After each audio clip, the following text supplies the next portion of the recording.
এর মধ্যে একটি অন্তর্বর্তীকালীন সরকার দায়িত্ব পালন করেছে 1.5 বছর এবং এই 1.5 বছরে কর্মকর্তাদের মধ্যে পরিবর্তন এসছে, নতুন করে টিকার কোনো অর্ডার দেওয়া হয়নি এবং আমাদের যারা স্বাস্থ্যকর্মী আছেন যারা টিকা পরিবহন করেন তারা গত 9 মাস ধরে কোনো বেতন পায়নি।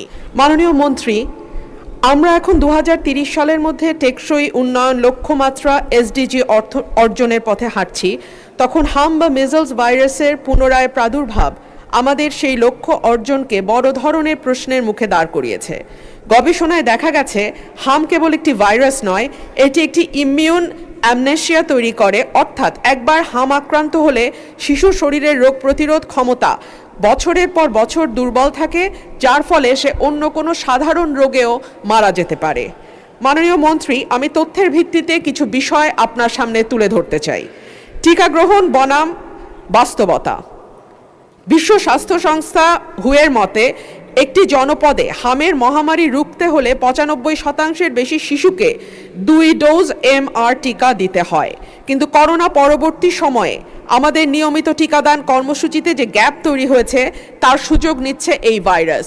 শুধু তাই নয় মাননীয় স্পিকার, আমাদের এর মধ্যে একটি অন্তর্বর্তীকালীন সরকার দায়িত্ব পালন করেছে 1.5 বছর এবং এই 1.5 বছরে কর্মকর্তাদের মধ্যে পরিবর্তন এসছে, নতুন করে টিকার কোনো অর্ডার দেওয়া হয়নি এবং আমাদের যারা স্বাস্থ্যকর্মী আছেন যারা টিকা পরিবহন করেন তারা গত 9 মাস ধরে কোনো বেতন পায়নি।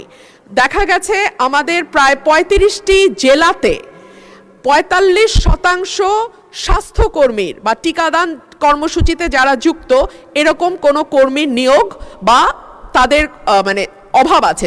প্রায় অর্ধেক জেলাতেই আমাদের এই সংক্রান্ত স্বাস্থ্যকর্মীর অভাব আছে। সো এই সব কিছু মিলিয়েই আজকে এই হামের ভয়াবহতা।